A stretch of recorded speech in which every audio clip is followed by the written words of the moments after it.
And we're live again. Here with Mikey.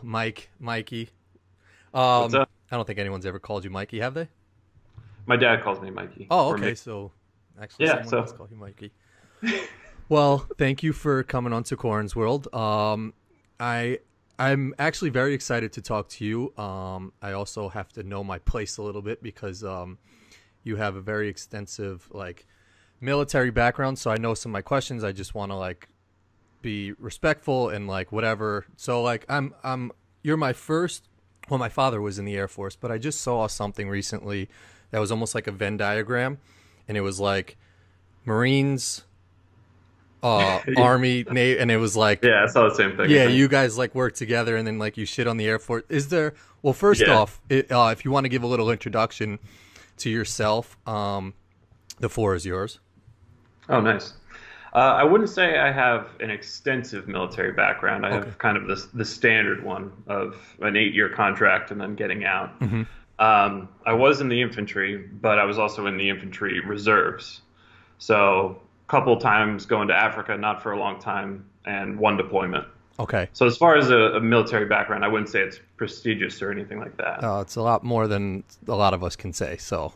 Yeah, for sure. So I'll just give a little background of how I know you, so people know that, because there should be a relationship between the person that I'm talking to and not just maybe some random Joe one day that I'll just ask off the street. But anyway, we met at a CrossFit gym back in New York that we both used to go to. You were very good. Your wife was very good. My wife was very good, and I sort of was just like the fourth wheel that would watch you guys compete and have a good time. And from that, I think that gym and just CrossFit in general had this type of community relationship feel where couples had friendships that they built, and we've kept in touch. Our wives have kept in touch. We no longer both live in New York, so it's obviously harder to keep in touch. But what was your experience in CrossFit like? I know, having a military background, you probably were always fit. So what was your mindset into going into CrossFit with your wife? So I started CrossFit pretty much in the military, but we just didn't call it CrossFit. Mm-hmm. Someone would knock on my door and be like, "Hey, you want to go slay yourself for an hour or whatever it is?" And then I did it a lot in Iraq and would do that combined with running and conventional weightlifting. Mm-hmm. CrossFit's how I met my wife. I owned a box for a little bit. Mm-hmm. I was co-owner, maybe just 20% ownership of it. And I think that it was like a day or two before my wife walked in, and I talked to the other owners. I was like, "Hey, I'm not going to date anyone here. I think that's just a bad idea." And then 2 days later, she walks in, and I'm like, "Oh, crap." I think that's always how, that's the universal story of a coach or in any situation. You work with a female coworker, and you're like, "I'll never date anybody from work," and it's usually the people from work that date. So sorry. I did stick to it though, and then finally Emily asked me out on a date. Oh yeah, and put I was it like, on her. "Oh, okay, yeah." So I was like, "Okay, fine, I'll do this." I think I deviated off the original question. Yeah, no. So, I was just more curious how you got into it, because I know for me, it was my wife too, but I felt like, just to step it back a little bit, I felt like we built great relationships out of CrossFit, and you meet people with the same mindset as you, that are hardworking, that are determined, that are just going to the gym to, it wasn't just to work out, it was also to, build relationships also. Yeah. So I would say when I started doing CrossFit independent of the military, when it was just CrossFit and I was already out, mm-hmm. It was really good for me for building friendships and kind of having this group suffering mentality that mm-hmm. you have in the military. And mm-hmm. that was a good transition for me to the civilian world. And that I think that was the best, therapy in a way. Yeah. For me getting out of the military. For sure. So you are in Oregon. You were just showing me briefly before we got on air. I remember when you guys were moving. Well, I remember where you lived in New York, and you guys had a beautiful house that was literally right on the lake. Yep. So what was your decision for you guys to move to Oregon? Because I know on your route out, you stopped in Illinois and showed us the house you Yeah. were going to be living in. What was your decision? How'd you end up there? Was it the trail? Yeah, it was the Oregon Trail. I just wanted to see if we could make it.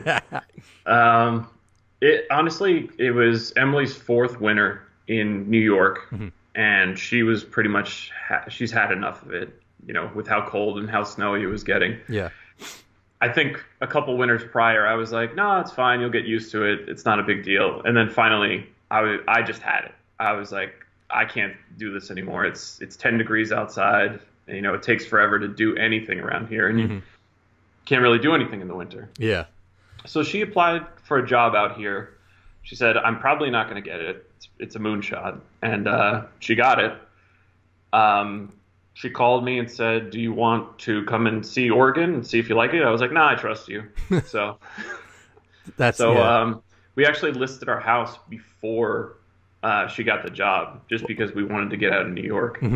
But the weather and the taxes was the biggest motivator for us to get out of there. Is we were making a decent living as far as, you know, the whole national standard goes, but we just weren't able to make up any ground in terms of like saving money or anything like that. Yeah. So yeah, it's tough in New York, man, and that's one of the reasons why we left, because it's just like the cost of living is so expensive, and then on top of that, I mean, even just relative, like restaurants are more expensive because those people own houses and they have to make money, so like everything trickles down, you know. Whereas when you live somewhere else, like practically Wisconsin where I live, or Oregon where you guys are at, someone owns a restaurant, they've got a normal house that they live at, and everything is just cheaper, so it's like they don't have to charge as much, and beer's less expensive. So I think personally, your just overall living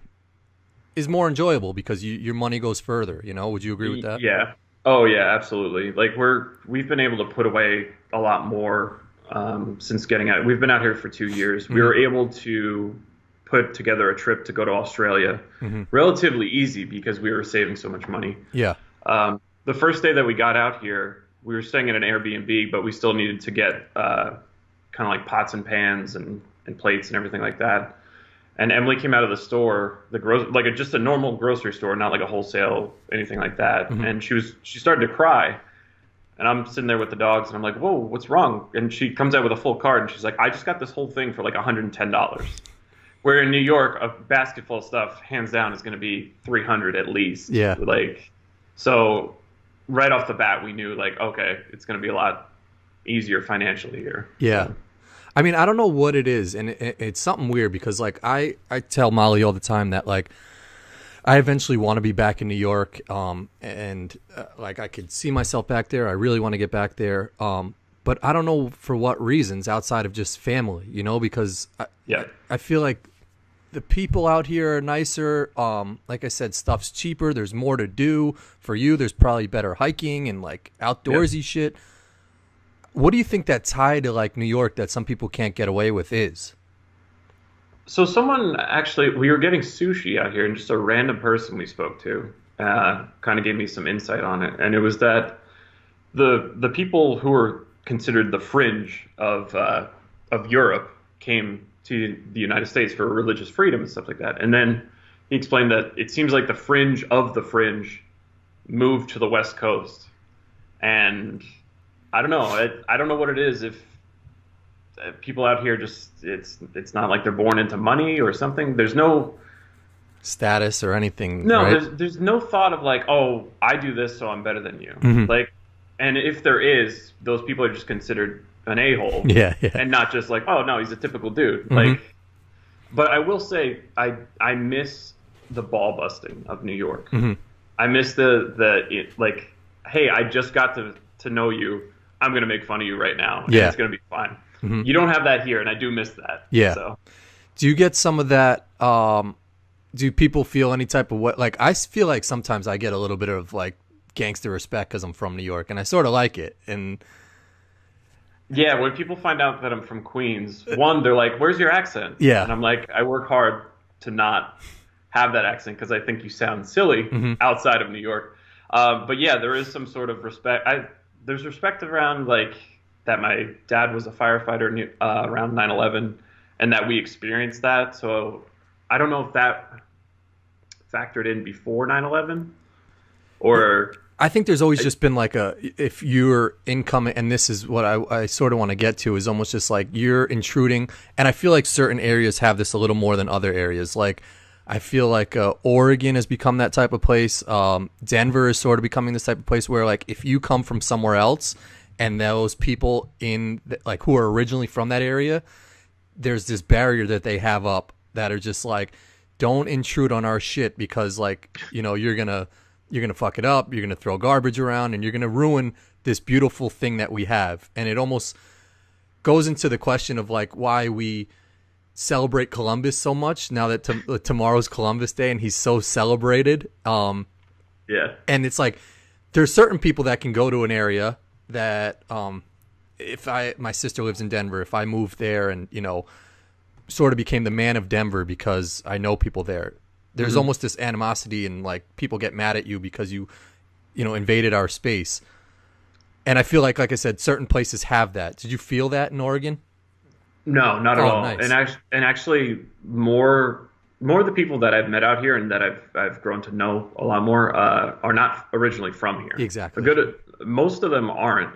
I will say that the people that are native born, they do comment on the increased traffic and like, you know, price of apartments and stuff like that. But outside of that, they're very welcoming. Yeah. I think it's a good thing though for certain places. Cause I mean like businesses probably do better. Yep. I don't know. I haven't been to Oregon. I was in Portland briefly, but I didn't get to really take advantage of like everything that it has to offer, like all of the hiking. Do you think you chose that place because you've always been like an outdoorsy type of person? I know Emily maybe is that type of like person also. Yeah, it was, you know, we've always liked hiking and stuff like that. But I wouldn't say like, you know, that's guaranteed what we're going to be doing on the weekend or something like that.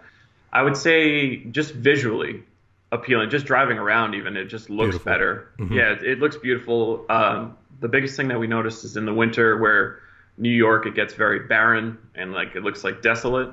Here, everything's still green and it's still like, it has this positive vibe. Yeah. You know, it's not as good weather. One thing you can't do, which I have right next to me, I'm going to be back in New York next weekend, is some Giants tickets, bro. There's not a lot of sporting events out there, right? No, we have basketball. I'm not a real basketball fan. Yeah. There are talks about a major league team out here, but I've heard that there's been talks about it for the past like 10 years. For football? No, for baseball. Oh, okay. Yeah, for baseball. I think Russell Wilson is actually leading the front on getting a team here. So that would be pretty interesting. Yeah, it'd be cool. One thing I wanted to get into you with, and to sort of switch gears a little bit to a little bit more serious note. I think you are the first person on my channel to hand out the most ever Facebook Blue Ribbon Awards to people who have put in their years of service on comments and everything else that goes on in the Facebook world, whether it's resharing a video to, satisfy their service. What's your take on, the political Facebook world? Because just to give a little bit of background on yourself, from my perspective is I feel like you lean a certain way, but you are good in the sense that you're open to hearing other people's opinions. So if you're going to comment on something you post or something someone else posts, you'll give them their chance to put their, backing behind whatever they're saying. So I'll let you speak a little bit more, because I know I've seen a lot of your posts and stuff like that where you'll have some back and forth with people, and other people will say, fuck it, I don't want to have this conversation, but you have time for it. I don't know. So I wouldn't say I necessarily have time for it, but I can't help myself. Whenever I see something that is just such a big amount of ignorance, I'm just like, okay, I need to try to correct this person. Mm-hmm. And I don't want to initially go out the gate and just be like, you're an idiot. Because I try to understand where someone is coming from. Of course. But I definitely don't have a problem later on letting them know that, like, listen, you're a dummy. Yeah. I gave you all the information and you tell me it's not real. So, but yeah, I can't help myself whenever I see that stuff. And I am open to new ideas. Like if I go into it thinking like, no, this is the correct way and it has to be like this, then what's the point? Yeah. You know, because I'm not trying to change my mind. Exactly. Yeah, but you're going into it open-minded enough where you could change your mind if someone persuaded you a certain way, correct? I think so. I have to believe that. If I don't go into it like that, then I'm just being a troll and wasting time. You know. Do you think you like are coming in from a different perspective on a lot of these topics, knowing that you have that military background that other people don't have? Because I've never really seen you use that card too often.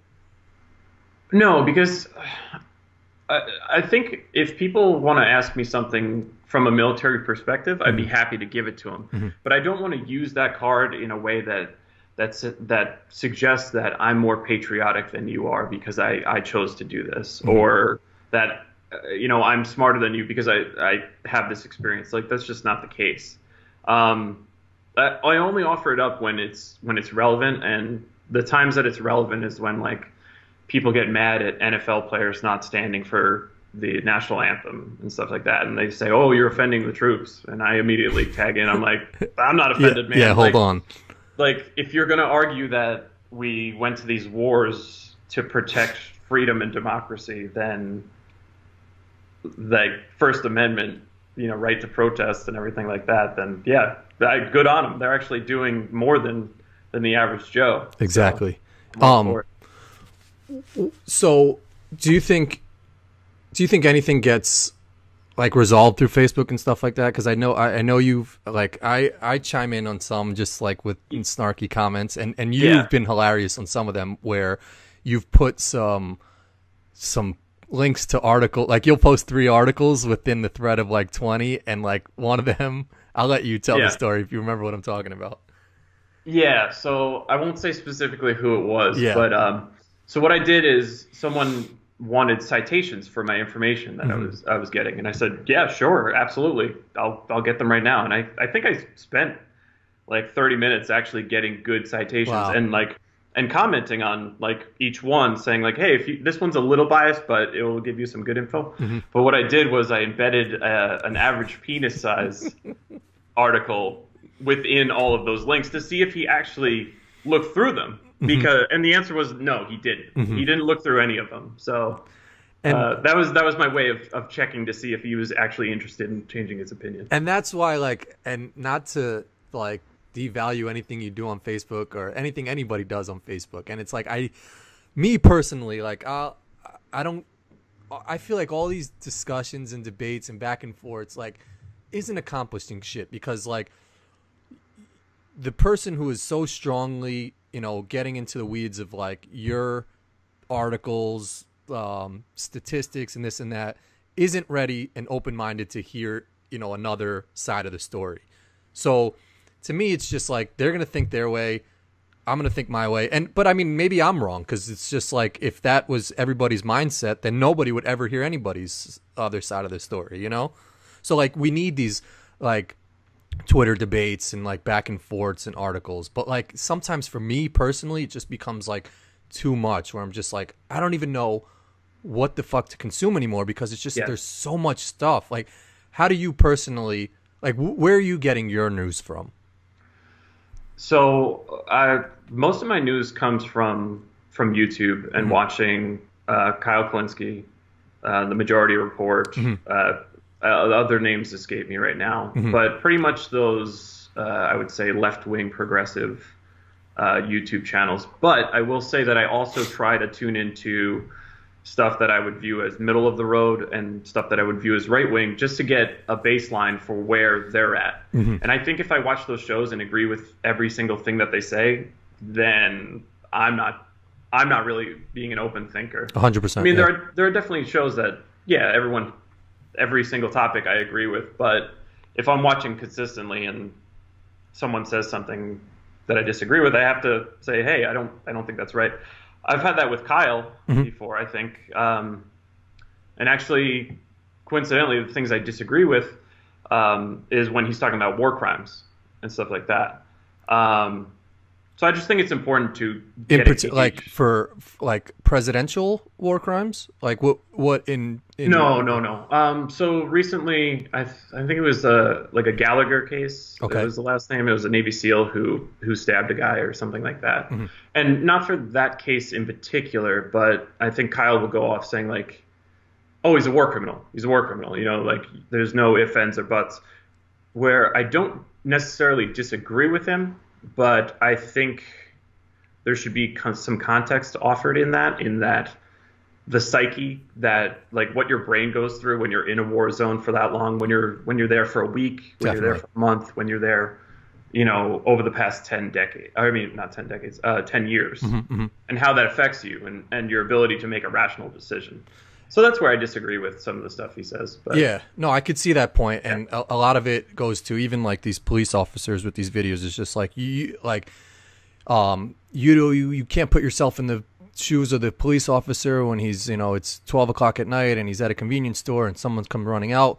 Yeah. And my argument to it, and again, this is me being a non-military nothing. I'll never, you know, I never will step foot or anything, but it's just like, that's what the police officer signed up for. That's what you signed up for, or not you, but like, yeah. But you're right. There should be some context behind a conversation. No, that's a very good point. And I always think this: at what point does the soldier or Marine or cop have to take responsibility for their actions? Mm-hmm. Because they do sign up for that, and knowing it's going to be a hard road ahead.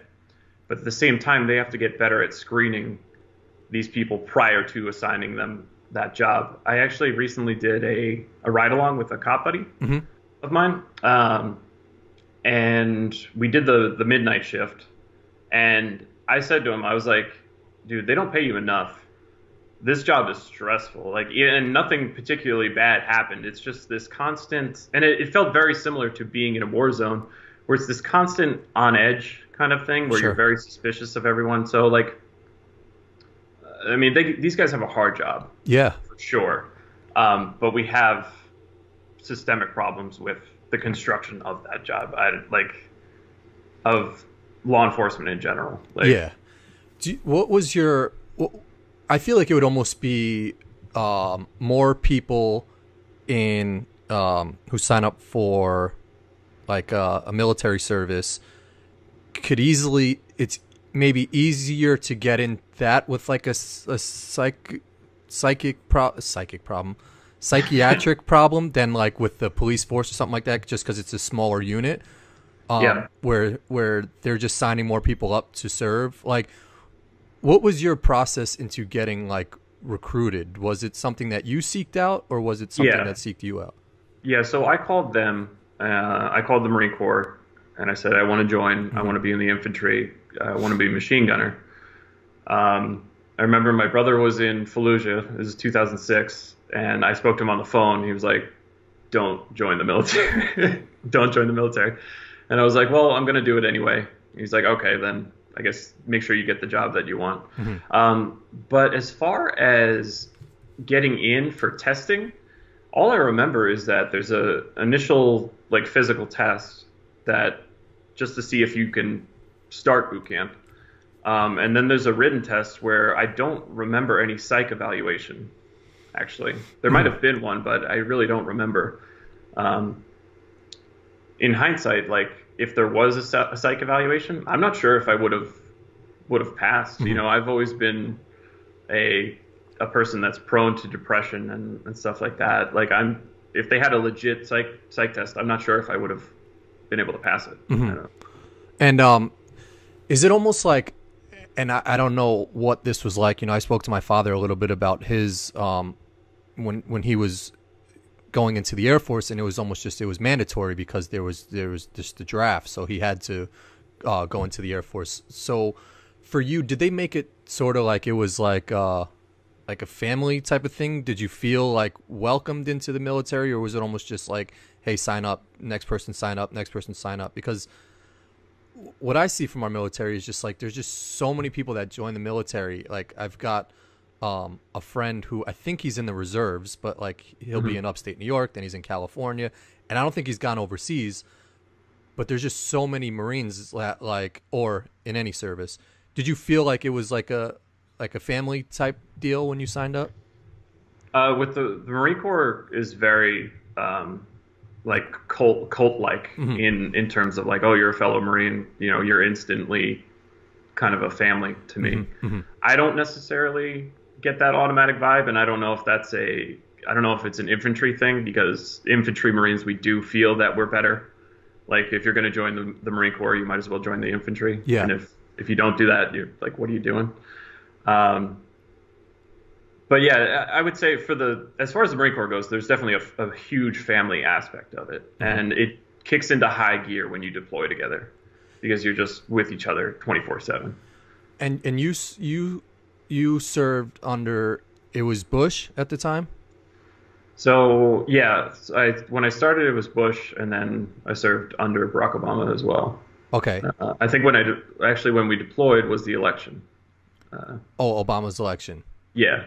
So were you worried going into it? I know you mentioned briefly that, like, I mean, and this is just a couple days ago was like mental health awareness. I think it was day. I don't know if it's the month either.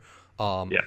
And a lot of people battle with this. I think we're all going through certain things, whether it's just relationship or like kids or like job. And there's so much stuff that people worry about. So like anyone who says they have a perfect life is bullshitting. And I think, to your point, more people need to, and I think a lot of people have done this better. Athletes are doing this more often now. A lot more people are coming out saying that, they're depressed was that something you were worried about going into the Marines, that like you could potentially be, I mean, like you're leaving your family and friends? Nothing, never crossed your mind? No, not at all. I mean, by the time I think I was talking to a recruiter, I was 17, and then I went to boot camp in that summer. So I was 18 by that time. And an 18-year-old Michael was not thinking about like the long-term repercussions of serving in a war zone and stuff like that. So yeah, I wish I had, but also at the same time, it led me to where I am today. So I wouldn't change a thing, but it was a brutal ride for sure. Yeah. What was so you mentioned you get a lot of your news from YouTube and stuff now. What was like a 17-year-old Michael getting his news from? How did you look at the news? I know you mentioned your father was a firefighter, so maybe 9/11 played a big part in how you looked at stuff a certain way.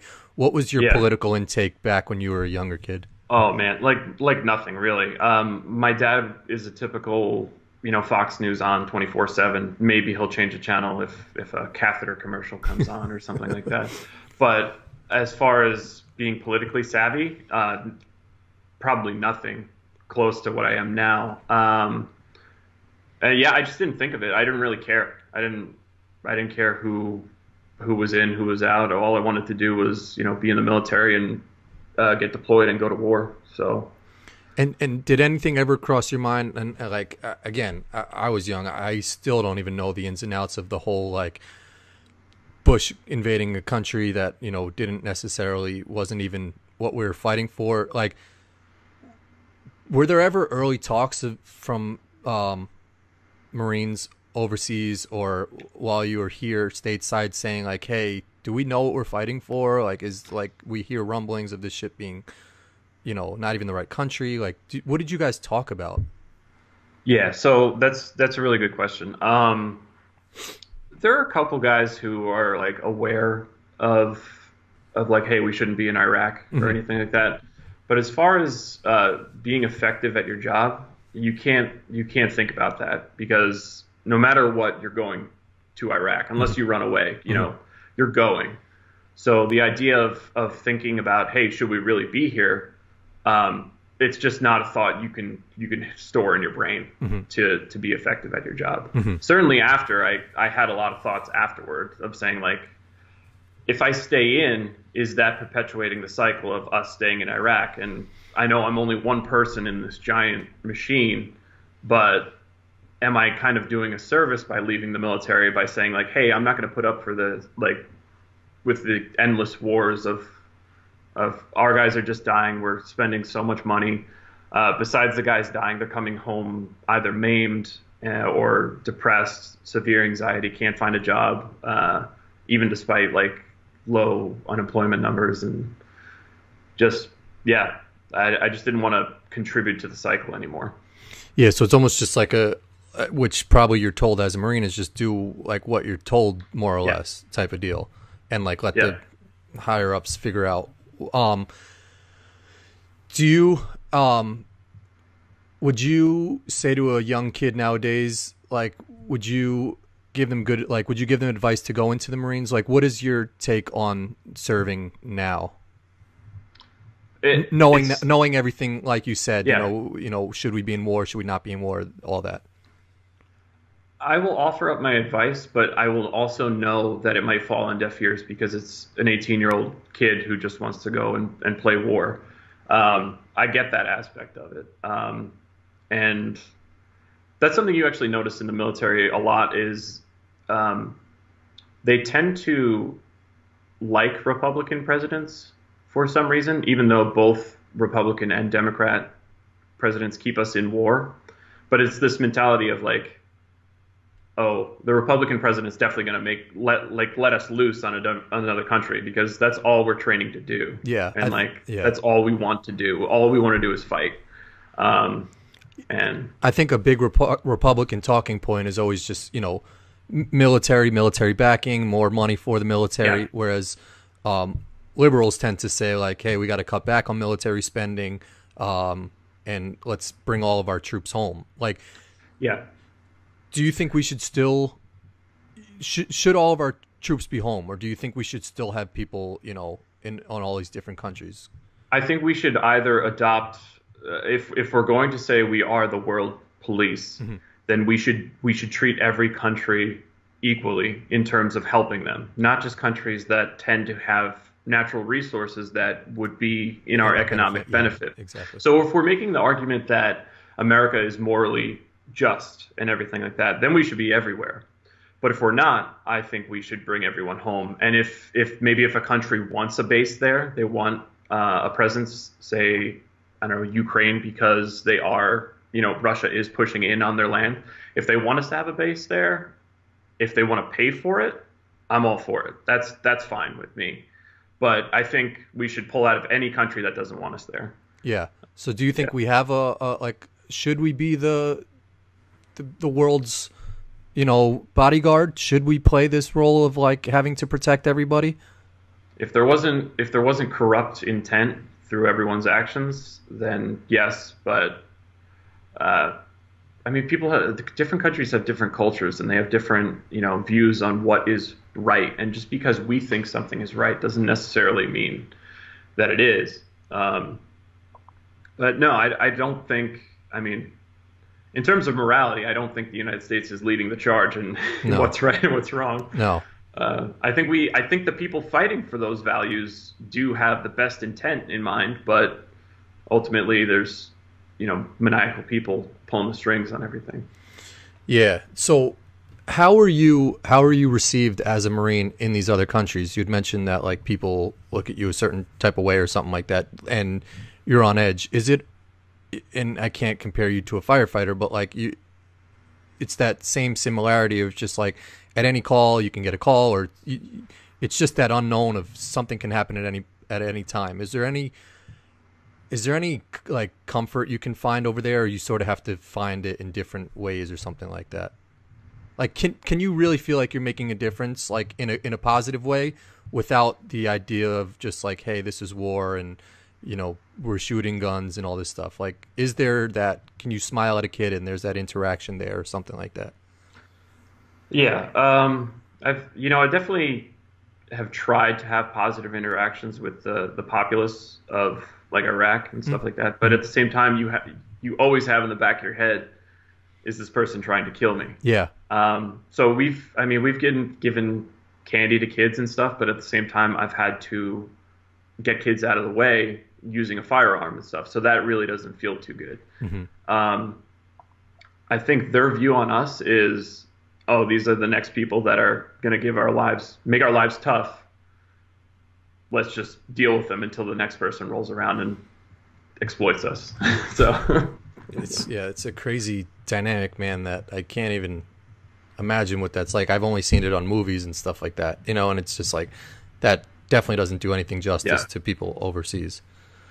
Yeah, the crazy thing right now, just like for me to think, is that there are now kids, I mean, not kids, they're adults, fighting in Afghanistan or Syria, Iraq. I don't know, we're pulling out, but Hmm. that weren't alive when 9/11 happened.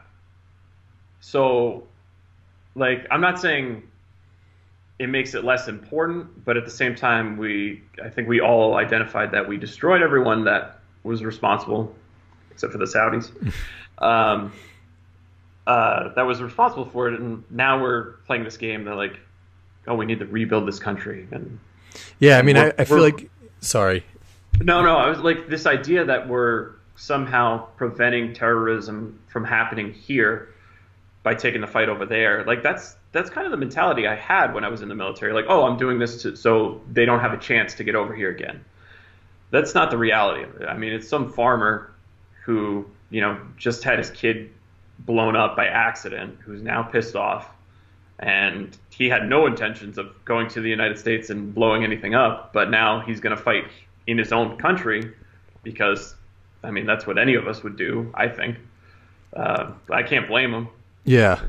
Well, it's almost just like it's almost like you get a watered down product, and you could start to see, like you said, people fighting for reasons they don't even know what it is, and maybe worse things happen because of that. Maybe more people start dying overseas because it's just like Yeah. there's not you don't know what you're fighting for. Like I have fights with Molly that we get to a certain point that I'm just like, what was even the root of this fight? Like I don't. Yeah. Can we just stop? Because it's like, are we really mad at each other, or are we just fighting to fight? So it's like, Yeah. it's these conversations we need to have, that it's just like, why are we even at war with these people anymore? We probably like agree on a lot of shit, and it's just because we've always done Yeah. this that you have to keep doing it. Yeah. Yeah, when being over there and just seeing the conditions that these people live in, and just having the understanding that, they're just trying to survive. They're just trying to make a better life for their kids and stuff like that. And whatever avenue they can get that, whether it's through helping the Americans because they just plowed through the country, or helping terrorist factions because they'll give them a lot more money than we will. Like, the end result is they just want to have a somewhat normal life and a somewhat happy life. And like, yeah, it's a really good point, and it sounds simple, but yeah, when you're having an argument with your girlfriend or your wife, and then you get to the point you're like, I don't even remember what this was about. It's a very similar situation to there, How would I think from my perspective, you lean a little bit more left. I think you're more rational with your decisions. How could a Marine sort of think that way when you said earlier that, like, ultimately a conservative or Republican president is practically in your corner? They want you overseas fighting. They're giving you more money for weapons and all this stuff. Like, how can a Marine, be for like a Bernie Sanders, where he's saying all, military people should be home, and still not be worried about maybe losing their job or something like that? Yeah, I guess for me, I let my experiences, build me into the person that I am, and having that thought that, the war isn't the answer, and we need to figure out different ways to make our country better. As far as being actively in the military, I would say it's extremely taboo to say that you support Bernie Sanders. Really? Yeah, and it's kind of ironic because the military is kind of a socialist organization by nature. Yeah. So, not saying he's a socialist, but he would say he's a socialist. Well, yeah. Yeah, it's very taboo to say you're a Democrat when you're actively in the military. What I will say is I've noticed on the private military groups that I'm on Facebook, the younger guys seem to be very more open about, no, this doesn't make sense. Like, this really doesn't make sense. We've been doing it this way for this long, and something's got to change, which I'm happy to see. It seems like the younger generation is taking a more active approach to say, no, this is fucked up. Yeah. Excuse me. No, that's fine. I think you see that across the board, though, and I think, like you said, with YouTube, with Kyle, with David Pacman, and like the Humanist Report, all these new media outlets that are actually calling a spade and exposing shit for what it is and talking about real news stories, not CNN and MSNBC and Fox News, who just talk about the same shit with Hillary Clinton and Donald Trump. That, you know, young kids are starting to hear different opinions and hear the actual truth, and they're making their own decisions and not letting someone who's got a bias towards corporate media make a decision for them. My favorite thing is guys like them, they actually give data to support what they're talking about. They don't just say something and they're like, okay, on to the next topic. They actually say, hey, I'm going to take 5-10 minutes and explain to you why this is probably the better answer. And they're same thing. They're open to debate something. But when they have empirical evidence that says, like, no, this is the case, you know, they put it out there for everyone to see. Yeah, which is appreciated. Sure. Just last thing on you know, being overseas, it's very regimented. Obviously, you wake up and then is it just training? Like, is there like a time where they say like, okay, we're gonna go? And I don't want to get too deep into obviously what you talk about and do over there, but like, there's a certain schedule for everything you do, right? I mean, can you just like take me through like just a quick day there, like wake up, train, you know, work out? So it definitely evolved when we got there. We were a lot more active when we first got there. And we had a rotation with, we had about, I want to say between 100 and 150 guys on this rotation. And we would pretty much do 3 days of a certain operation. If it occupied the 3 days, then that was it. But more often than not, it would be like a quick mission here, get back and rest, quick mission there, get back and rest. And then you would be on 3 days of a quick reaction force, and you're pretty much just the emergency personnel, like if something does go down. So you're just hanging around for 3 days. Then you would move to explosive ordnance disposal escort. So if we ever found bombs or anything like that, you'd be on the team to go out and help. So when you say like find bombs, like there could just be bombs planted by people, like just randomly? Yeah, so if a group that's out finds or suspects that there is a bomb somewhere, they'll call explosive ordnance disposal, and then we'll go out with them. We'll escort them out there and set up a perimeter, and they'll deal with everything. As far as what we're doing, like it's hands off at that point. We're just providing security as they disarm the bomb. And these bombs, like, so obviously the people in this country know your base is there. So like the whole bomb to your like area is just people trying to mess with you guys, like at your base, more or less, right? Not at the base. So what they'll do is if they see that we're using certain routes pretty often, they might set that up as a target area because they know, like, okay, eventually a vehicle is going to roll over here. Wow. And typically what we found when we were out there was explosively formed projectiles, and basically it makes this giant copper bullet that goes through your armored vehicle. We didn't find too many of them, but that was the most popular thing out there. And it depends on the method that they would use to set it up. Sometimes it is victim operated, where you roll over it and that triggers the bomb to go off, similar to a landmine. Or they would set it up in a way that they actually trigger the explosion. Wow. So, yeah. I mean, that's nuts. And just to bring it back stateside, I know sometimes you see this with like someone, if like something drops in like if you're in Home Depot or something like that, like a big piece of wood. Do you ever like have maybe some flashbacks of stuff, or like have you sort of trained your mind to maybe like just understand where you are? No, I mean, you definitely get better at processing that is happening. But as far as that knee-jerk reaction goes, I haven't figured out a method to get rid of it.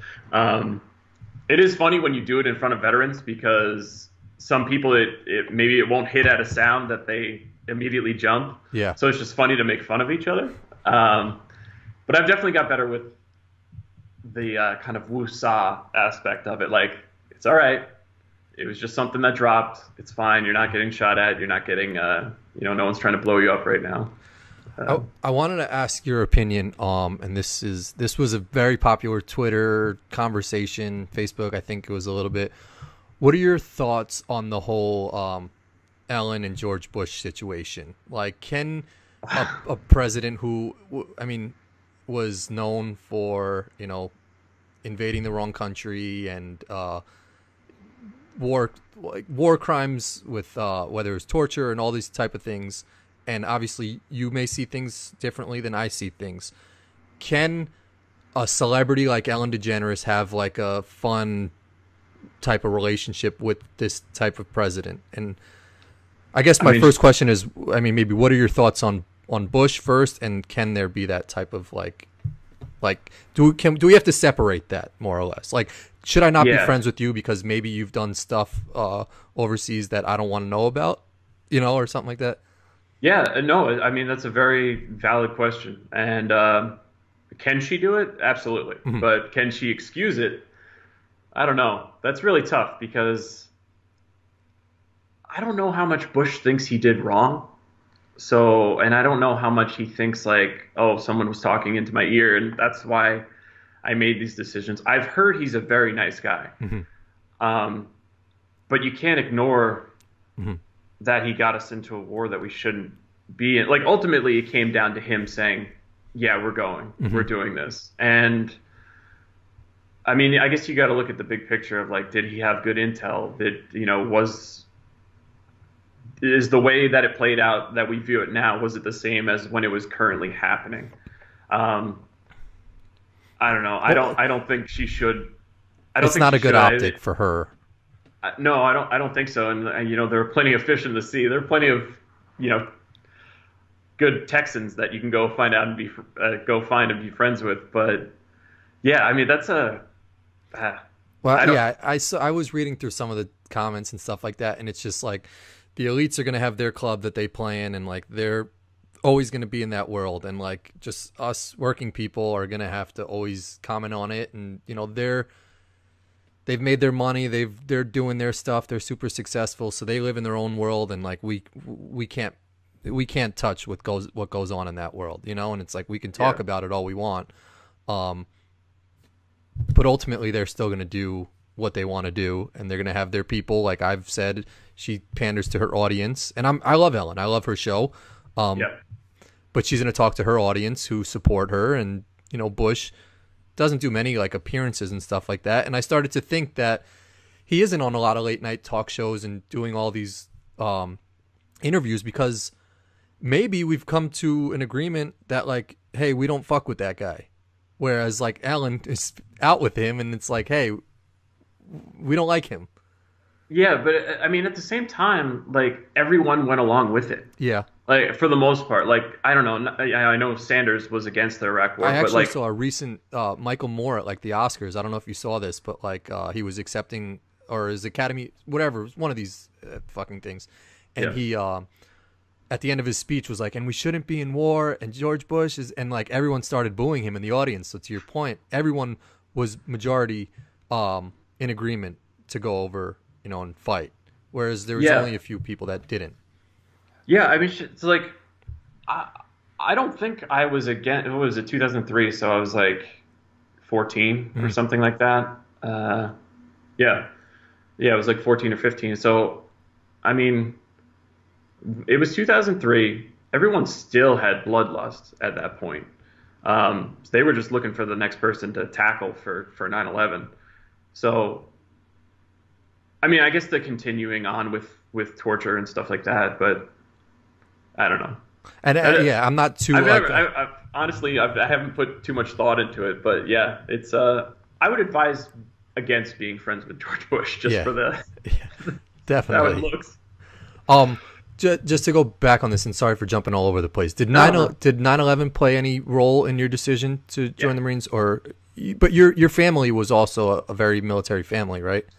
No. Oh, they weren't. Oh, okay. So both of my grandfathers served in World War II. Okay. I think one voluntarily and one was drafted. Outside of that, in my immediate family, we don't have anyone who joined the military. Okay. My brother had always planned on joining the military prior to 9/11 with a friend of his. Mm-hmm. I had no aspirations for it, and 9/11 kind of kicked it into, okay, I need to do this. And yeah, the idea was like, oh, let's go kill the people that killed us. So And what was, and back to my earlier point where I saw that Venn diagram where it was like Marines, Army, Navy, Yeah. and they laugh at the Air Force or something like that. Like, Yeah. what was your decision to choose the Marines? And like, is there some type of like, do you guys look at each other differently, or is it like Yeah. you're all one big family? Yeah. So infantry Marines will look at infantry Army in the same way because they have to be just as serious about their job, and it is life or death. Everyone makes fun of the Air Force, and it's mainly because everyone who joined the Air Force made the best decision in terms of joining the military. Like right out the gate, out of boot camp, you get your own private room. Like everything is very hands off in the Air Force. Just like it's very non-military in a lot of ways. The only person that gets it worse is the Coast Guard, because we joke around that they're not a real branch of service, and now like the Space Force has more merit than they do. Yeah. Well, not in who was it? One of the presidents or something that said that we need to bring back more ships or something like that. Was that, did Trump say that? Yeah. Oh yeah. He was like, we have the least amount of ships we've had in like 200 years. It's like, dude, we're not sailing around on wooden boats anymore. We have massive aircraft carriers the size of cities. Yeah. That's why we don't have like numerically as many boats, dude. Like, Oh. and yeah, he recently said like, oh boy, yeah, I recently spoke to a general, maybe the top of them all. He said we were out of ammunition. I was like, what? What do you speaking on Trump, like what, it's got to be so frustrating for a veteran. I know my father, he's got high blood pressure as it is, but like he gets furious when like the stuff he says about veterans and like the whole John McCain situation, saying, you know, like, oh, like I whatever, he's not a hero because he was captured or something like that. Yeah. It's got to be like, how is that not the first thing that like someone who served or someone who's serving hears that and is just like, fuck this guy, man? How can he say that and he's never done anything? It's a very strange scenario. It's really weird. For John McCain, I separate, John McCain military from his political thing. So if you're talking about John McCain politically, I think he's a pretty bad person, except for helping to not completely dismantle. Yeah, exactly. That was like the one good thing that he did. Yeah. Yeah, it's very strange to see people that someone is so open about, John McCain not really being a hero, or recently when Mattis resigned and he started talking shit about Mattis. Like Mattis is virtually a god figure within the Marine Corps and the military. So there was a big rift on like people that support Trump no matter what, and people that look at it rationally and they're like, no, I support Trump, but at the same time, like these are very important military figures that he is just absolutely trashing because they don't agree with each other. Yeah. It goes back to our original Facebook point of just like, he's got these people that defend him no matter what, and a lot of those people are veterans or people who serve, and it's sad, and it reminds me of like A Few Good Men, the movie, which is I hope you like that movie. Is that accurate to? I haven't seen it in a while. Okay. I probably haven't seen it since after I joined the military, so I'd have to give a better response on well, it's almost just like this Jack Nichol's son, Jack Nicholas. I always forget. Okay, yeah, I don't know. He probably plays golf too, whatever. The famous Joker guy. Yeah, exactly. It's almost like he's such this godly like figure that whatever is told, by him is true, and you follow through with your orders and all this stuff. And it's just like Trump in a way, without doing anything, without like having any merit to have this like level ground, like this higher ground, people listen to him, and it's almost just like they're all gonna go down with the ship if he loses, and they're all gonna like disperse. But I don't know. I guess my point is just like, I don't know how that is not the first thing that's just like, I don't like this guy anymore. He's never put on any boots or done anything. No, it's amazing to me that someone who whether it was him or his father, actively avoided military service 5 times. I think it was 5 times for something he clearly doesn't have. Like, yeah, it's mind-boggling to me the lengths that people will go to defend anything that he does because they feel that any attack on him is an attack on their ethics. And I, recently, the defenses for him are absurd. Hmm. Like it actually makes it seem like CNN and MSNBC are rational news stations based on the propaganda that Fox News puts out for Yeah. Trump. Yeah. I mean, one good thing that Kyle says a lot of great things, but he, and I don't want to defend Fox News at all. But they, like the whole Biden situation with his son doing this Ukraine stuff, is like they will dig up the Yeah, dirt on someone they don't like. Whereas, like, that's what, Fox News, MSNBC, and CNN should be doing on Trump, is digging up all this, shit on all candidates, and yep, being fair across the board, and it's yep. like, I don't know, it's just, it's a frustrating news cycle to watch, and that, I don't know, it's scary. Just, I don't know. It is because when you think of, if Trump supporters is 30% Hmm. of the voting population, that's a lot of people. That's like that's millions upon millions of people that just take his word at face value. Hmm. They say, okay, that's true. Anything else that says the contrary is fake news. So I'm not even going to listen to it. Like you can give me all the statistics you want. Trump didn't say it, so I don't care. And then when he does say something, if it's something that they really disagree with, they're like, "Oh, he's joking." Just it's just being a Weisenheimer. Yeah. Yeah. It's do you think it's going to get better from here, or do you think it's going to get worse with Trump as our president? Like, do you Um, think we're at the bottom of the barrel, or do you think it's going to get even worse?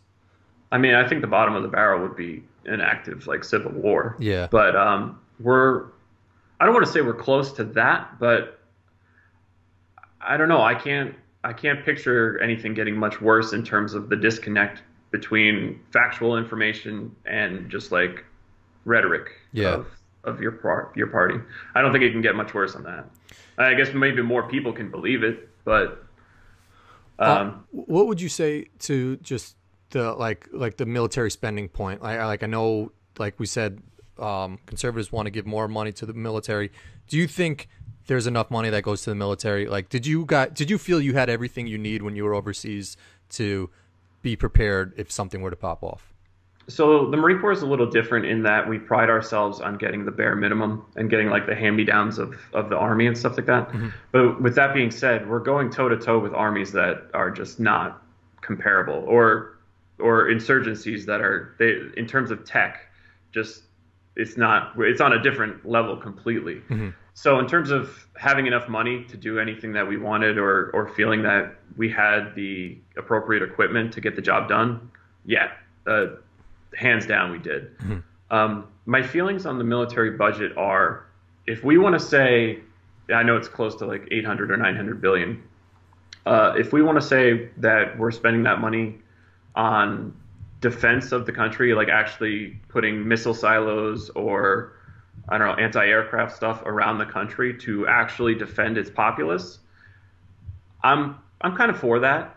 If the bill is 800 billion and that's justified, then I think that's fine. But if the budget is enabling us to maintain these offensive wars, then I think it should be taken away significantly. And I think that is the case. Hmm. That the reason why we are currently doing these things is because our military budget is so large to do it.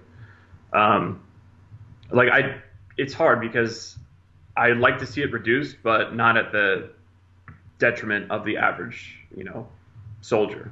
Which, I mean, like, how how would they get affected with that? Is that like, would they just not have two guns over their shoulder? Would their paycheck be less? Like, how do you even know how that would trickle down to an actual, like, Well, like a you? they're yeah, well, so their paychecks are pretty minimum Uh at huh. this point. So I don't know how you would reduce that more. I think when I was in, if you were active duty, you'd be making like $20,000 a year or something. Now you get housing paid for and stuff like that, but it's not even close to like what I would consider a good wage. Um, I would imagine it would have to come out of ordnance the most. So we wouldn't be able to relentlessly bomb countries like we do. Um, yeah, I mean, it depends on where it comes out of, ultimately. But I don't think it can come out of anyone's paycheck. Like, it would be pretty impossible to do that. And that would be sort of obnoxious to start pulling back from your paycheck when there's probably like tanks in like Michigan or something like that could get returned. I mean, ultimately, I'd rather be able to properly defend myself in a war zone than buy an extra can of dip. But at the same time, like, these are people. Like, they need some money. Can Trump get credit for doing something good and be praised for that, or is it almost like, because I had this conversation with Molly's father, and I was sort of defending him when he did the whole veterans don't have to pay back their college debt. Yeah. And I was like, that's a good thing, and as Kyle says, it's just like, okay, now do it for everybody. Yeah. So it was a good start, and it's almost just like, I wanted to give him credit for that, but her father was making a point that was just like, no, I'm not going to give him credit for doing that, because it's like, just because he does one thing, like, it has to be sustained over a period of time, and we have to see the results of it, and if it actually follows through and stuff like that. Yeah. Did you know? True. I don't know if you benefited from that. Did you have any friends that benefited from that? Was that like a good thing across your chat boards or anything? No, so I didn't. Emily and I are fortunate enough to not have any student debt or anything like that, and I don't know anyone that it was impacted by, because they used their benefits in the correct way to not have any debt. But to give Trump praise when he does something that I think is correct, I think is necessary. I think you must do that to at least appear as a rational person to people that you're having these arguments for that are, Trump supporters. Because if you don't do that, then you just look like you're playing the same game as them and saying like, oh, everything he does is wrong. And that's not the case. My opinion on him pulling out of Syria abruptly is it could have been done better, but at the same time, you're going to have his advisors are going to say like, no, we need to stay there indefinitely. So I think ultimately it was a good decision, even though we're leaving our allies high and dry. Like, I always think like you just need to pull it. You need to do it. You just need to leave. And that's kind of what he ran on, and more of where my support for him before he was elected president came from. I was actually more in favor of Trump than Clinton when the race was going on. Yeah. And in hindsight, it might have not have been a good idea. Yeah. But also, fortunately, I was in New York where my vote didn't matter anyway. So. Yeah. And just to jump back to Hillary, did you guys feel any type of way with her? Like, did you maybe not like her because she was Secretary of Defense, right? I thought she was Secretary of State. Secretary of State, Defense. So one of those things. It's all the State of Defense. Was she liked among your crew? No. No. I mean, same thing that it's like, oh, Benghazi and was that wait? Were you guys upset about the whole Benghazi situation? Was it like 2 soldiers that died or something like that? It wasn't even that many, right? So it was 4, and I don't even know if it was. I'm gonna get beat up for this, but I thought it was contractors. Okay. That worked for the U.S. government, but they weren't military. Among the community, we were upset just because our guys die, and it's not a cool thing. I do think, in a way, it was blown out of proportion because. Just because it was Hillary Clinton behind it, and a story to run with. I mean, not to minimize the deaths or anything like that. Yeah, exactly. Because like you don't want to say it wasn't important, because these are people and they're Americans, so it's definitely important. But at the same time, I do think that so much emphasis was put on it. Yeah. But yeah, the military did not support Clinton at all, and I didn't either. I just had this idea that she wasn't an honest person. Yeah, I agree. I think she comes off as very robotic at times, but then like I have an argument with myself where it's just like she's been doing this shit her whole life, and it's just like she might have went into it with great intentions, and they maybe saw there's money that can come from it, and maybe it corrupted her a little bit, but like this is all she's ever known. So like it's almost just like a Michael Jackson or something like that, or Macaulay Culkin, like these young actors. They don't know anything else. They don't know how to be a normal human being. Yeah. She was a child actor pretty much, and now she's a normal human again who doesn't have the money or the clout that she did when she was in Home Alone. And it's like, hey, just be normal. And she's like, I don't know how to be normal. Yeah, I can't do it. No, I think the same thing about Trump, because I mean, think about it. If you were born into a multi-million-dollar family or like billion-dollar family, normal interactions is just not it's not a normal thing. Yeah. I mean, everyone will stop what they're doing to do anything that you request because you are a billionaire. You can't ignore that fact. Yeah. No. What was one of what would you say like one of the highest points of being a Marine was? And I sort of want to maybe gear this into like the whole question of when Osama bin Laden was killed. Was that like one of the best days ever for someone in service? I don't think any more than anyone who was alive during 9/11. Okay. I don't think so. I would imagine within the special operations community that there was a big like celebration. We were definitely pumped about it, but I wouldn't say more than any other you day. were. Uh-huh. Yeah, exactly. So, it was pretty cool, but I don't think it was cooler than my experience was cooler than yours. Yeah. And some of the relationships, have you made some great relationships from the Marines? Yeah. There's a bunch of people that I still stay in contact with that I haven't seen in years. It just so happens that my best friend who was in the Marines with me, he was my best friend before that. Oh, nice. So, so it's hard to say if the Marines kept us together or we just like each other. I don't know. And how was returning home? Because I know we've had conversations like when you were moving out to Oregon that like you were still looking for work. You were trying to find a job. How easy is it for someone who served to like? Does it look that much better on your resume if we're applying for the same job? Like how are you received back here, stateside? So, in a lot of ways, it's awesome, and in a lot of ways, it's very frustrating because you come home and everyone has this enormous amount of gratitude in terms of saying thank you for your service. You guys are heroes. Blah blah blah blah blah.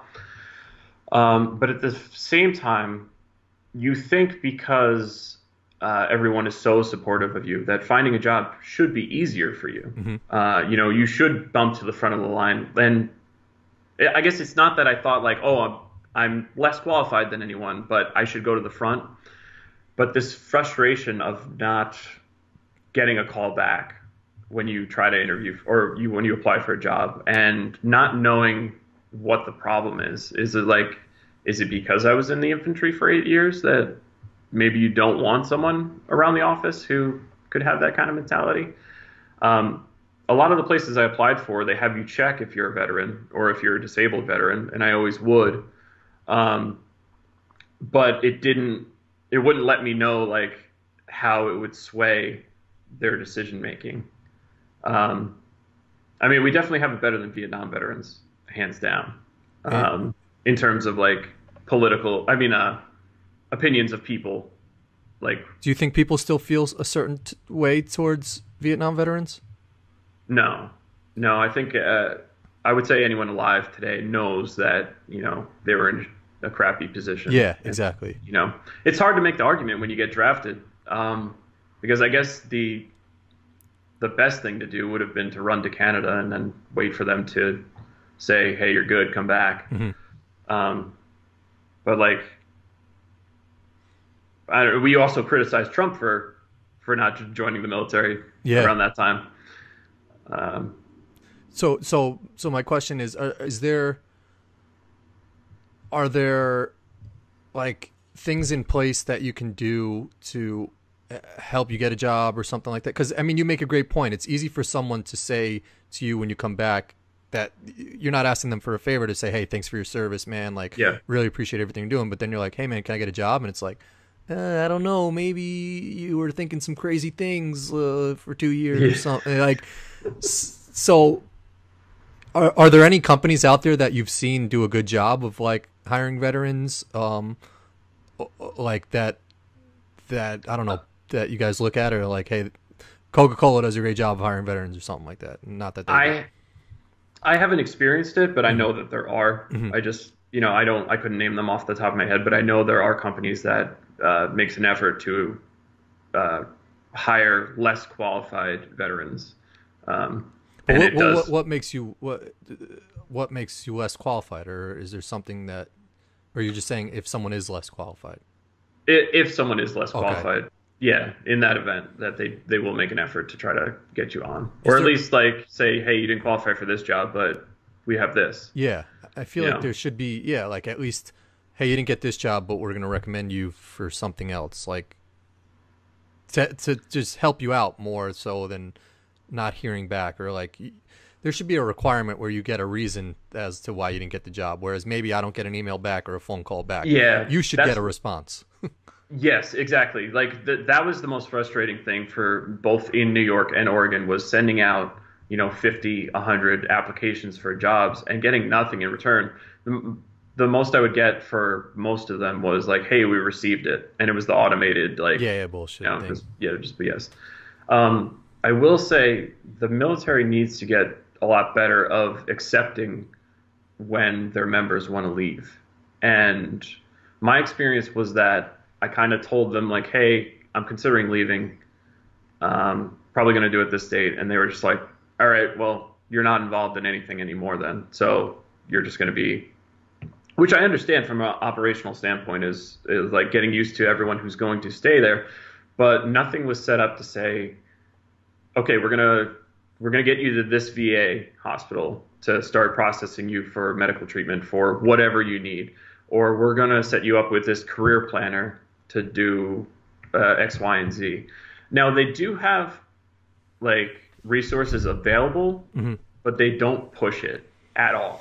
They don't let you know anything, and I would say you have to seek it out yourself. Yeah, exactly, and you feel. I don't know, you feel very timid about doing stuff like that because you're like, oh, I don't need help, Is there a macho thing that comes along with that? Like, was it hard for maybe you to seek something out? I don't know if it was therapy or something like that or whatever, to talk about anything or. Yeah. So my experience with like the macho man mentality and stuff. So I will say 2011, 2012. I did have a suicide attempt. And in terms of the military, finding out about that and then like dealing with that situation afterward, there were a lot of people involved that were, very sensitive to the situation and stuff. But I would say overall, it didn't seem like anyone cared. And at that point, it almost seems like, hey, you're less of a person because you chose to go down this route, and you're weaker than the rest of us. Do you think that's gotten better, or is it still, I don't? Or you don't? Honestly, know? I don't know. I think I've been out of the game so much now that I don't really know. What I see from veterans that post online, in terms of like post-traumatic stress disorder and depression like that, a lot of them are very like proactive about saying like, hey, call your friend, who's having a rough time, reach out to people. But then a lot of them can be very toxic in a way, whereas they'll state like, it's almost saying like, hey, you can get out of this, but you're just using this as an excuse to not progress with your life. And when you go through that and you emerge on the other side a better person, that makes sense for sure.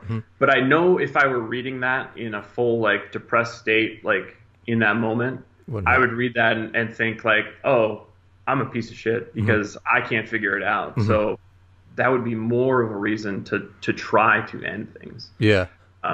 I think is very bad, obviously. Yeah, for sure. I mean, I think that, one, thank you for sharing that, and sorry you had to go through that. But to your point, and like we mentioned earlier, if there was someone like you going around and like talking on these things, which I'm sure there's speeches and conferences and stuff like that, but like to hear more stories like that, could could help someone out there, maybe someone listening or something like that who's going through something. So I think to your point is, if you make it through that, I mean, like, I don't know, I don't even know how to really respond to that. It's just like someone's going to give you information that they think is helpful, but it might not be helpful. It's just I don't know. Yeah, and I get what they're trying to communicate, but at the same time, I wonder if they were ever at that low point, that real low point, to really fully understand. Yeah. I don't know. I don't think I've told that to you before, and I don't know which of our friends have actually said it before. But I think that most of our friends, their view of me is that I'm a happy-go-lucky kind of guy, Mm-hmm. and kind of to circle back all the way back to mental health is that you never know who's having a rough time, especially in like social settings and stuff, because 100%. I am extremely good at putting on a front of like, no, I'm good, I'm fine, I'm chilling. Mm-hmm. But it's one of those things like, oh, this is the face of depression. And it's like, yeah. No, I know, man. I mean, like, I think Robin Williams was the epitome of that. Yeah. Like, guy was a comedian, made everybody laugh, and like I said, everyone is going through something. Some things are obviously worse than other people.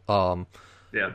But you just have to be sensitive to everybody's situation. And I think that just goes to what you do on Facebook, to circle back around. Is just like, if someone says some dumb shit, you're going to say, all right, well, can you give me a source, or like direct me into where you tell me why you feel that tell way. me why. Like, it's not just, nah, man, that's wrong. Here's X, Y, and Z. And maybe that's why your threads are usually 50 fucking things deep, because like the other person is at least giving you the benefit of the doubt to keep the conversation going. Yeah.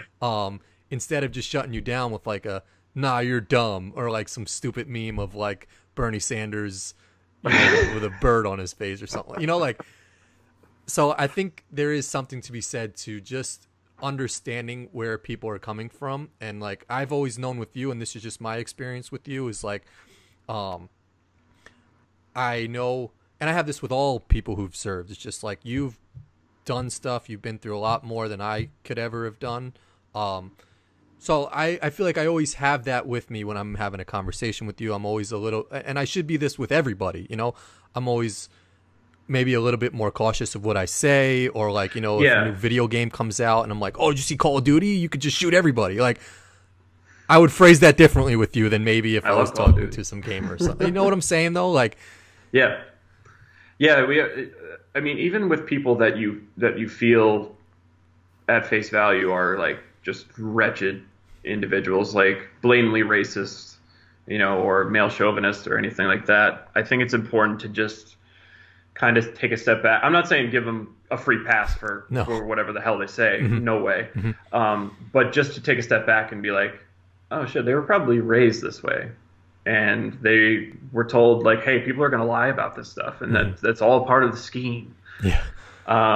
So I think it's important to kind of just take a step back and say, okay, this person grew up in a different situation than I did. So maybe I can understand them and try my best. And if that doesn't work, then I'll call them fuck.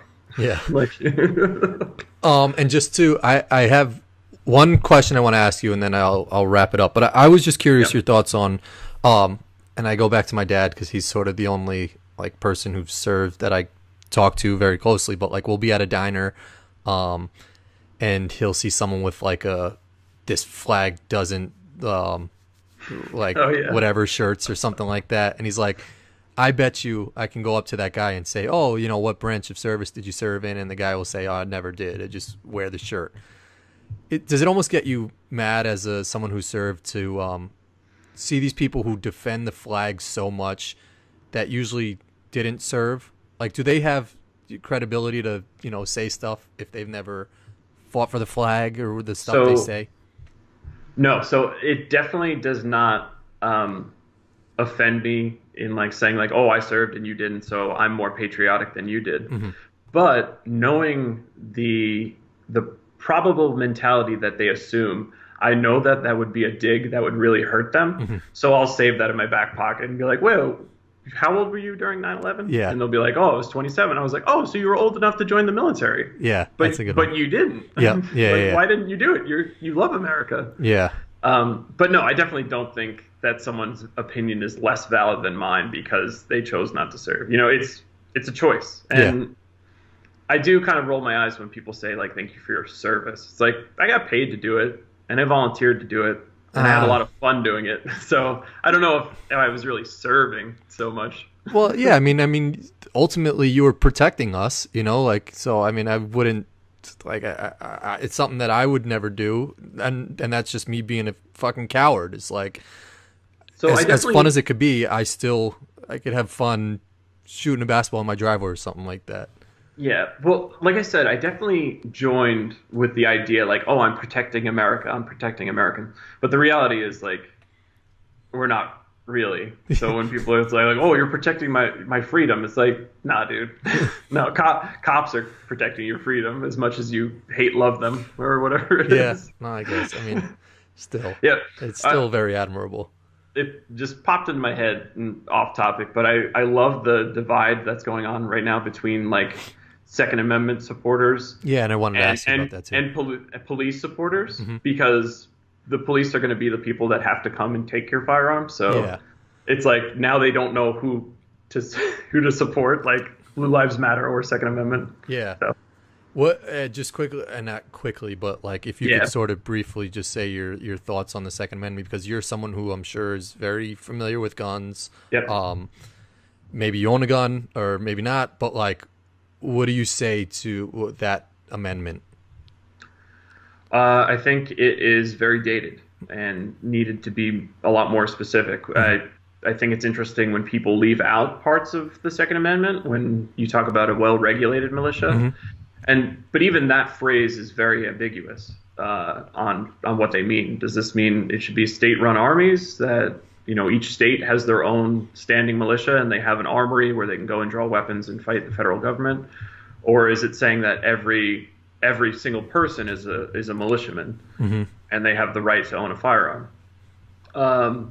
With that said, they couldn't have foreseen the weaponry that we have today. Yeah. I get the argument of, you know, you need to own these in case a tyrannical government rises up, which right now it looks like there is, ironically. Yeah. But at the same time, I think you should have to go through some sort of evaluation on should you be able to own this firearm? Are you a regular dude? And what that means as far as like a federal regulation, a state regulation, a civilian run federal regulation, something like that, that would make the most sense to me. But the idea that any Joe Schmo who has no military training can go in and buy, I was about to say assault rifle. What? They can't buy an assault rifle? No, it's just the common misuse of that word, and most Second Amendment supporters would be like, there's no such thing. But a rifle that's capable of shooting many rounds per minute, I think they should have to go through some sort of evaluation to say, yeah, you can own this. Agreed. And also you should have to lock it up so your kid can't get it and go to a school because you were so... You forgot to parent your kid while you were supporting the Second Amendment. So yeah, I mean, and I don't own a gun. I don't have a gun in my house. So feel free to come to my house just because I said I don't have a gun. But I'll beat you with the camera pole or something like that. But like knowing my daughter reaches into drawers and takes out the iPad and stuff like that, like, and knowing how lazy and how like sometimes just lackadaisical I am with stuff. Yeah. I can't even imagine how many parents are like me in the sense where it's just like they have a gun on their hip or something like that and they just put it on the table and it's just right there for the kid to see or maybe take, or God forbid something were to happen. Like, it's scary to think. So to your point, I mean, like, you can't obviously see everybody's household. You can't see if they lock up their gun, but like, you know, if a cop is in your house and he sees a gun out, like maybe you can get a ticket or something like that. I don't know.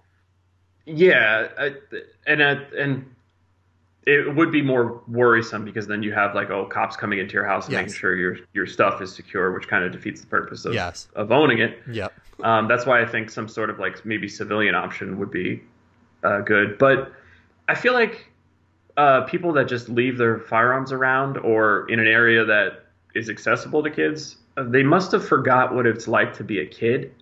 in that anything you should not be doing, you want to try to, you want to do. So, I mean, if my parents owned firearms when I was growing up, I would have definitely tried to get my hands on that firearm. Yeah, and be like, oh, they're going away for a vacation? Yep. Might just pop off a couple rounds in the backyard. Yeah, man. I still remember to this day, we were getting a Super Nintendo for Christmas. It was like Hanukkah, Christmas, whatever. Yep. And we we searched through the whole house to find the Super Nintendo because we knew my dad had it in the closet, and we found it. Yeah. You're going to seek out the stuff that you know is in your house but can't find. It's a scavenger hunt. No, I will say, if you choose to have a firearm in your house, and we have a shotgun, it is highly important to get your kids spun up on how to operate it, on what's safe, what's not safe, and get them familiarized with it. I do think that's important, and maybe there should be some legislation on that of like, if you do own a firearm and it's in the house, like, I think you would have a disagreement on with Molly on that one. I think she's seen, and I don't want to speak for her too much, but I think she's seen like a video of a young kid shooting a gun or something like that, and she made, I don't know what point she made. I think she was against it, but there's also the flip side of it too, where it's just like that kid knows how to use it compared to someone else, you know, like. Yeah, I think it was an episode of Penn and Teller or something, and they were trying to make the correlation between the video game violence and actual gun violence. And what they did was they took a kid that was playing Call of Duty or Halo, you know, hours and hours and hours a day, and they just brought him to a rifle range, and they had him with an instructor go through very calmly and shoot it. I think he was like 7 or 8, and immediately started crying afterward. So like, I do consider that in the psychological effects of like. Yeah, what are your thoughts on those games? Do you think those are helping, hurting? Like, no, I mean, they just are what they are. Granted, I did join the military in infantry, but I played those games all my life, and I never felt, if anything, I felt less aggression because I was able to get out my frustration in a video game and not like just go beat someone up for no reason. But that's something where, I mean, there could definitely be more studies done. But when you look at the studies of the correlation between the two, there just is none. So now just circling back to today, like what, I know CrossFit probably is something that helps you. Is there certain things you do that like, just help you, like, I don't know, stay grounded, or like, you know, I don't know, working out for me is something that clears my mind and helps me mentally, you know, is like, what are some hobbies you're doing now in the Oregon life that like helps simulate, I don't know, maybe stuff in the past or like whatever, I don't know, that help you now? So what helps me the most is consistency. And that's waking up at a similar time every day and going to work 9 to 5 and coming home and working out and then cooking dinner with Emily and just having that sense of normalcy. Working out I never finish a workout and I'm like, oh man, I mentally feel better. Really? But I just know my physiology is that my body's going to produce more hormones that I need to not be depressed. So that's the benefit of it for me. Outside of that, just random stuff that we think will be fun. We recently bought hunting bows, like compound bows that we're just going to bring to the range and shoot and maybe eventually go hunting if we're good. But you have knives. Did you ever successfully get that knife to Joe Rogan? I think so. Okay, I think, Emily said, it was funny. Because I'll ask him. Yeah, we're gonna go see him. Are you cool friends? Yeah, he helped set up this meeting, I believe, right? Yeah, he facilitated this. Nice. This talk. That's cool. That was nice. So shout out to Joe. Thanks. Yeah, him and Bernie. We're going. Kyle's going on his show October 25th, I think, or something like that. And I'm going back out there to the studio, so I would definitely. I mean, he probably would have no idea. I've given him stuff the last 2 years. We've gone out to his studio. The first year I gave him this. Actually, it was really cool. It was a shooting shield, and it like conforms to your skin or something like that. So it like protect. I don't know what the hell it does, but it's like this company Evo Shield makes it. And then the next year I gave him these nice running shirts. And the first year he just disregarded it. He just left it on the floor. So I was like, okay, that's not getting any use. Then the next year I gave him these nice running shirts that I put him on the table and he like reached back down and like picked it up briefly and looked back at it. I was like, all right, maybe he's gonna maybe he'll wear those. So I don't know. I'd be curious to ask him about the knife, but then again, if he has no idea what I'm talking about, I lose all my credibility. So I'm on the fence if I'm going to ask. I mean, not to say like Kyle's not a big deal, but when I mentioned Kyle, he immediately was like, "Oh yeah, what a great dude." Which, by the way, I wish I knew Kyle a lot more as far as YouTube goes when I met him, because I think if that happened, I would have been like starstruck when I met Kyle. Yeah, I don't know if you've ever heard this story, but we've got a mutual friend, Ben P.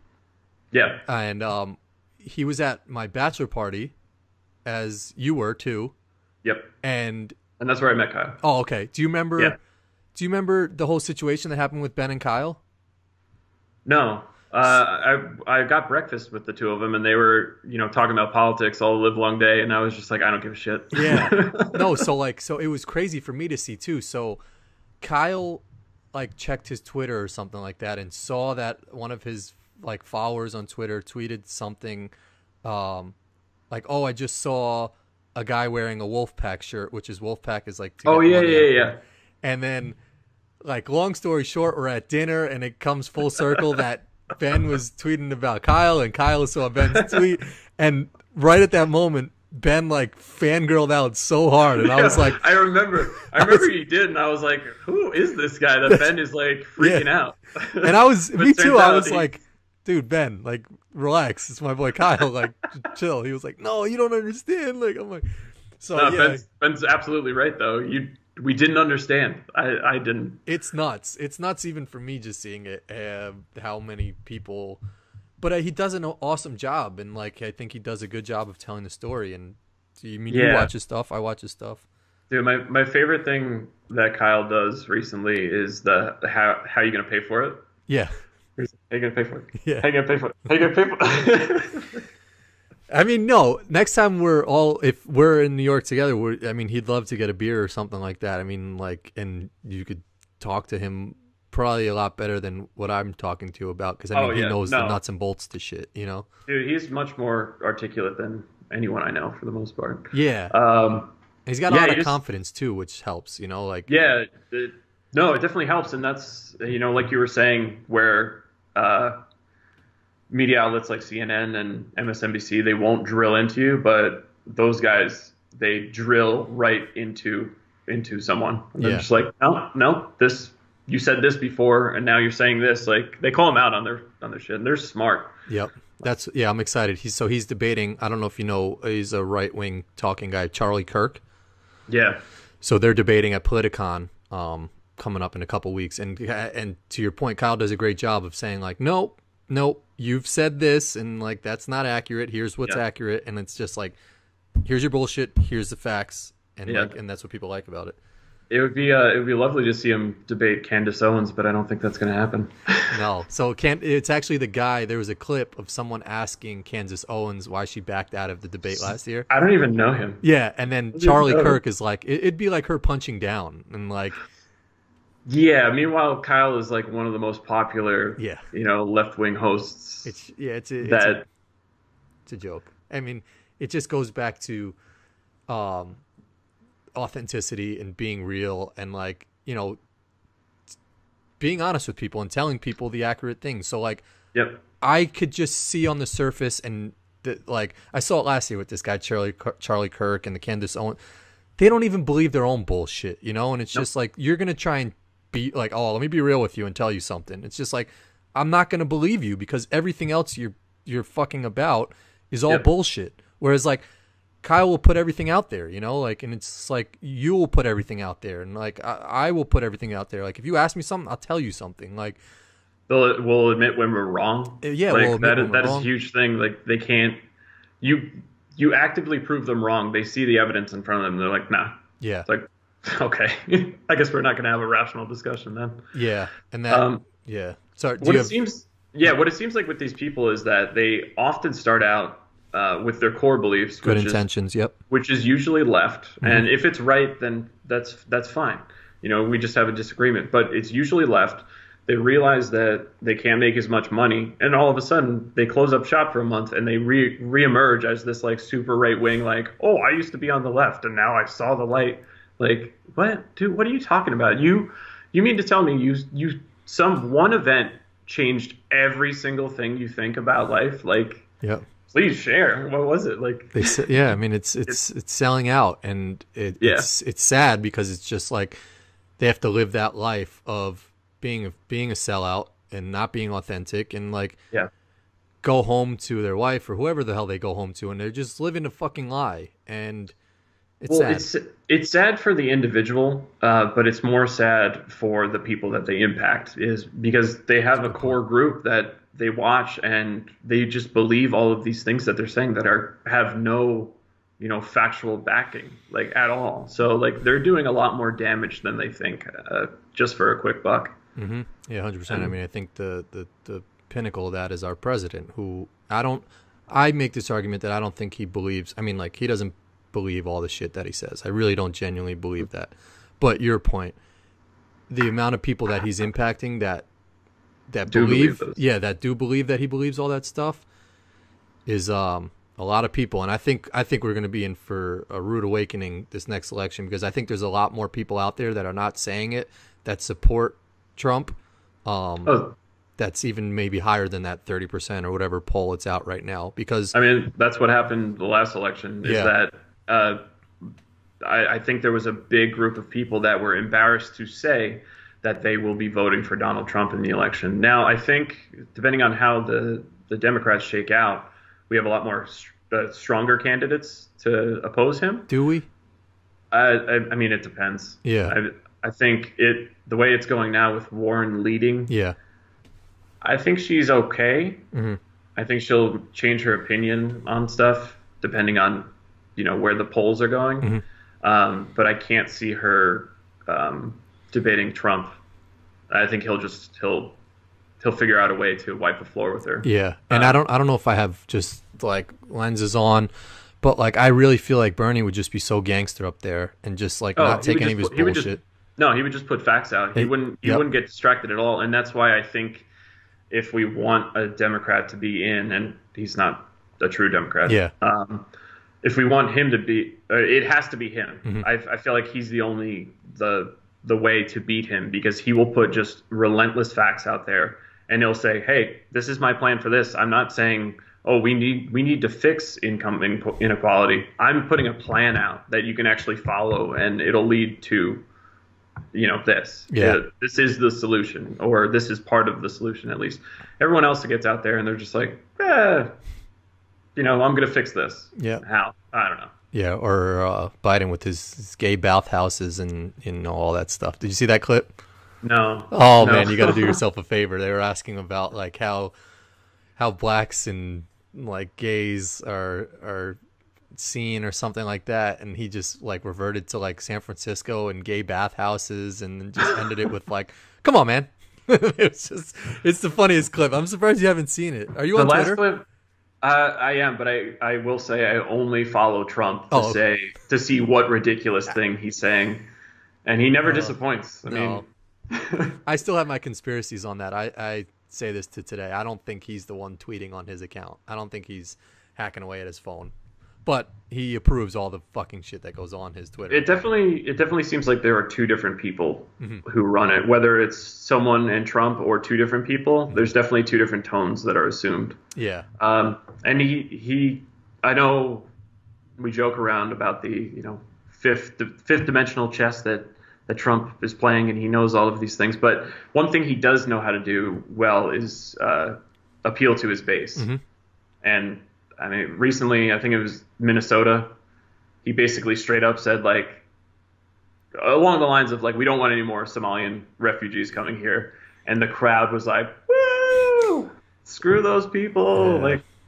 I guess that's what being an American means to them, is just like, I want my 401k to grow, and I don't give a shit how we get there. Exactly.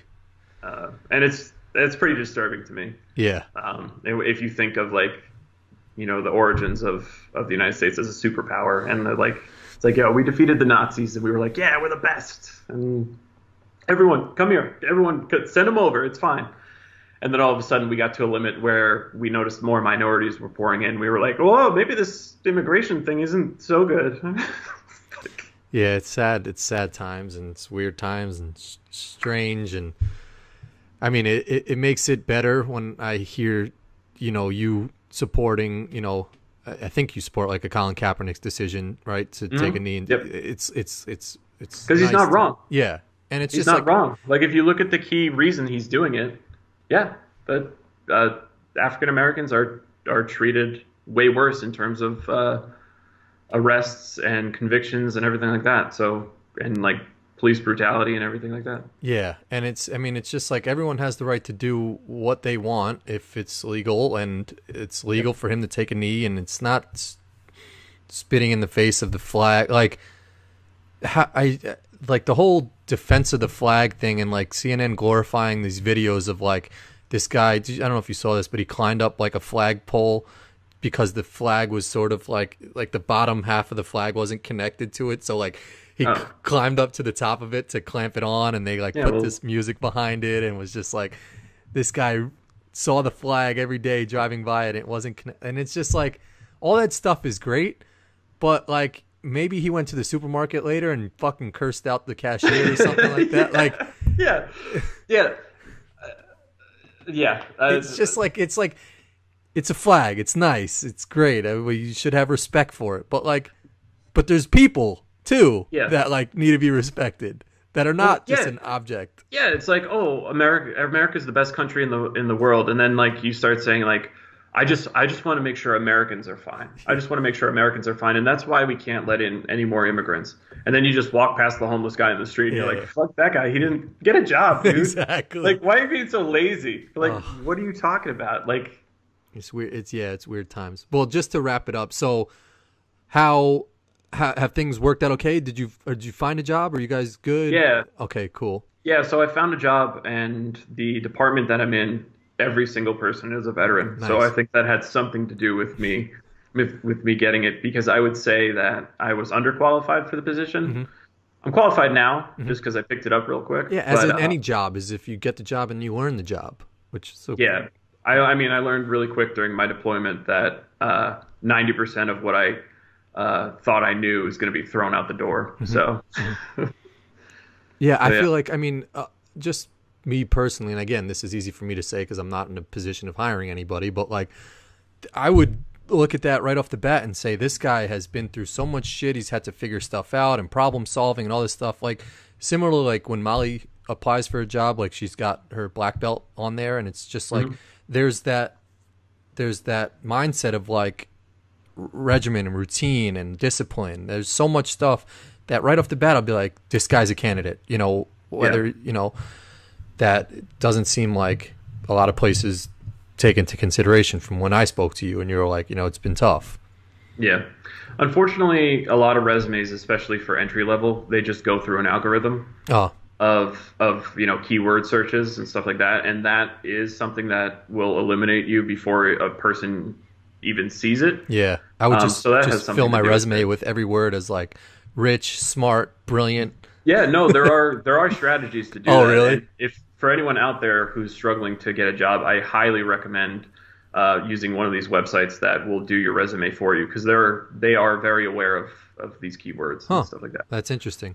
Yeah, it's like $100 or something like that, but it's definitely worth it if you're in the position to pay for that. Yeah. No, that's a good point. I know Kyle always says like some of the videos that are titled with like obviously like Trump in the title or like these keywords, people search that stuff more than if they're searching, I don't know, something that's not as exciting on a resume. Yeah, my guess is Kyle is very aware of it, because I noticed whenever he puts like war or something to that effect in the title, he'll use a different accent mark on that letter. So that's because of the demonetization, exactly. Yeah. So do those videos not get demonetized if he does that, or I don't think the algorithm can pick up like if he uses the I with 2 dots over it or something like that, because that's not part of their like the word doesn't pick up that easily. Yeah, but that's just me talking. Yeah, no evidence. Yeah, no evidence, no facts, nothing. But I think that's what it is. That's the difference between you and someone who will do it for the money, is that they wouldn't make that distinction of like, hey, I'm just talking out of my ass right here. I'm just talking. No evidence to support it, just logic. Yeah. I guess. Anything else you want to touch upon? I've got everything that. How did you think this went? Pretty good. Yeah, I mean, I know I ramble and I jump around a lot, but I mean, going into this, one of the main things I did want to talk about is mental health, and not just as from a military standpoint, but in a general kind of thing. And people just need to be more open about telling people that something's not going well. And on the flip side of that, people need to be more open that when someone tells you that, it doesn't necessarily mean that they're broken or they're not going to be able to do their job or, you know, whatever role they are in your life. So just people all around need to be more accepting of, like, this is an issue. And like I said, and to compliment you again, is if someone does come to you with that, or you do go to someone with that, like, just be ready to listen. Like, sometimes you don't have to say the right thing or try and say the perfect answer or get someone to step back from a ledge. Like, just listen to what they're saying. People just want to talk. And so sorry if I cut you off sometimes. No, we're humans. We're humans, man. And that's a very good point, because I know when I was at the lowest of the low, you could have gave me exact directions on how to pull out of it, and I would have told you to fuck off.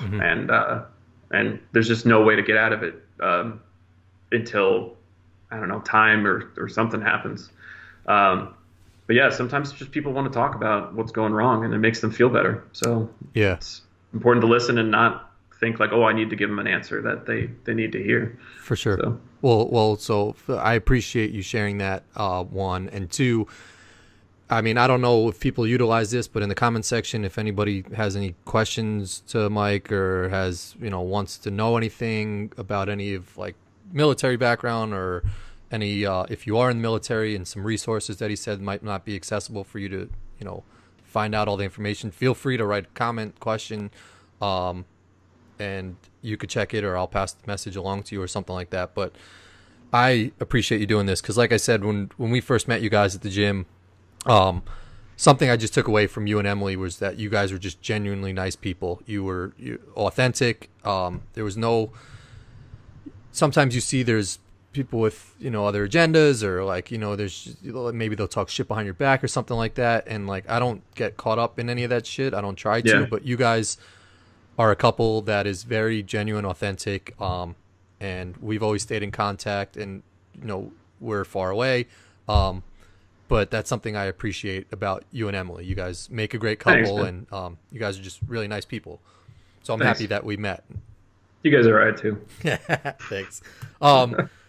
So thanks, Mike. I appreciate this, man. Was there anything else you want to say? Fuck you to everybody. Yeah, I mean, I just in general, F you, everyone. If you are Facebook friends with Mike, he's open to what you're saying, so you just got to fire with some facts. Don't come at him with memes and a bunch of BS. I do appreciate a good meme. Memes are great. Yeah, but no, I'm definitely open. Yeah, and please keep talking to me, because I love you. Mike, thank you, man. And anytime. We were going for like an hour and 50 minutes, man. That was pretty impressive. Nice. Go Giants, even though Patriots smacked up on them. But Jets are not any better. Hey, man, new QB. We're in a building. Danny Dimes. Yeah. All right. Peace out, everybody. All right.